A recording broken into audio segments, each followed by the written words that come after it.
Two moms are on a mission to save other families from losing loved ones in violent and often deadly underride truck accidents. Investigative reporter Eric Flack shows us how their campaign is taking them to Capitol Hill.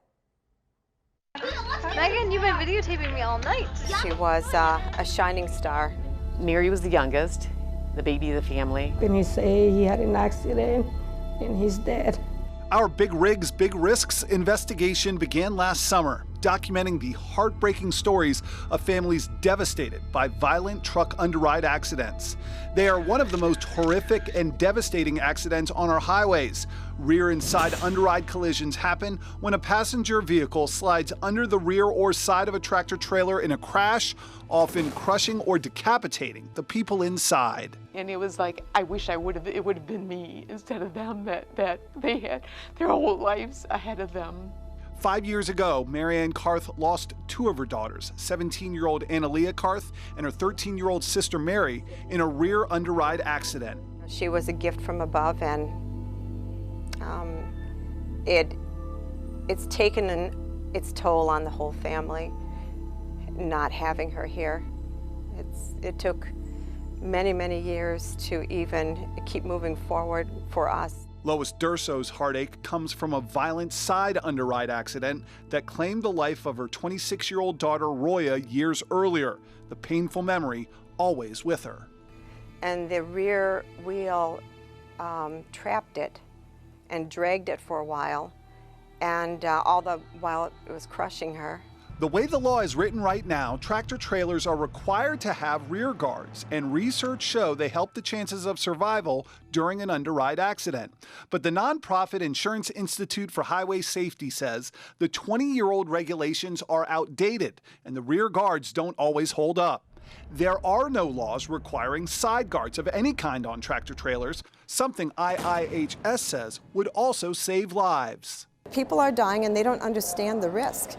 Marianne Carth and Lois Durso took their grief, their heavy hearts, and headed to Capitol Hill, lobbying lawmakers for new laws requiring side guards and stronger rear guards on all tractor trailers. And in December, their hard work and our series of reports paid off when Senator Kristen Gillibrand introduced bipartisan legislation known as the Stop Underrides Act of 2017. What do you think Roya would have said about this effort? I think she'd be pretty doggone proud. And I know that she would want to make sure that it didn't happen to another family. Now the mothers have a new mission, pulling back all that red tape on Capitol Hill. The bill now sitting in the Commerce, Science, and Transportation Committee, opposed by the trucking industry, which told us in December requiring new side and rear guards on tractor trailers would not be easy. There's a lot of operational issues you have to consider. What are the operational issues? Well, there's all kind of stuff that you have to consider: the different configurations of the trailers, the way the trailers are used, high centering. These guards are pretty low, so when you're going over railroad tracks, they might get caught. Ready for the fight, Carth, now living in North Carolina, and Durso, based in Florida, returned to D.C. to get the Underride Act moving again. Carth telling us this trip is at least the duo's 15th to Washington since March of last year. And that doesn't include the trips to trucking conferences, meetings with national safety groups, and crash tests. All that travel paid right out of their own pocket. Hi, this is Marianne Carth. I was here yesterday. So we know that it's going to continue unless something is done. And it's been, I hate to use this word, but it's true. It's been a massacre out there. In fact, the number of people dying in crashes with large trucks continues to rise, now at almost a 10-year high. How many of those are underride accidents? No one knows for sure, and that's part of the problem. The government has no standardized reporting for underride accidents. But WUSA9 is keeping our own count based on published reports. And so far this year, we've found at least 25 underride accidents in 21 different states. 20 people have died, 11 more seriously injured. That includes Reza Zadie of Jessup, Maryland, who died in February, and 30-year-old Christopher Padilla of Northern Virginia, who died on Thanksgiving Day. Vehicles crashing under tractor trailers has been happening since the 1950s, when cars first started sharing the highways with big trucks. One of the earliest underride accidents may be the most famous.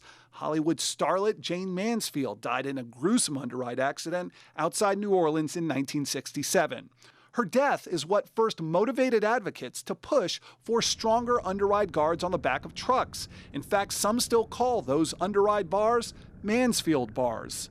These moms demanding to know why 50 years later, these frightening and deadly accidents are still taking the most precious of lives. I mean, this is grief-driven. We both feel the weight and the burden of the underride tragedy. We have felt the pain of it firsthand, and so we want to make sure it doesn't happen to other families. So now what? The moms say they're going to try a two-pronged approach while they continue to try and convince members of Congress that this is a transportation issue and that they should pass that underride legislation. Marianne and Lois are also now pushing health officials, including the Centers for Disease Control, to approach this as a public health problem and support requirements for stronger rear and side guards on semi-trailers. The moms will be back in D.C. in a couple weeks. You know, this tragedy could happen to anybody. Yeah. So what should viewers do if they're moved to do something? The moms have set up a petition to try and lend their voices. It has tens of thousands of signatures already. If anybody in our viewing public would like to sign that petition, they can go to our website or our mobile app and find all that information. All right, thanks for that reporting, Eric.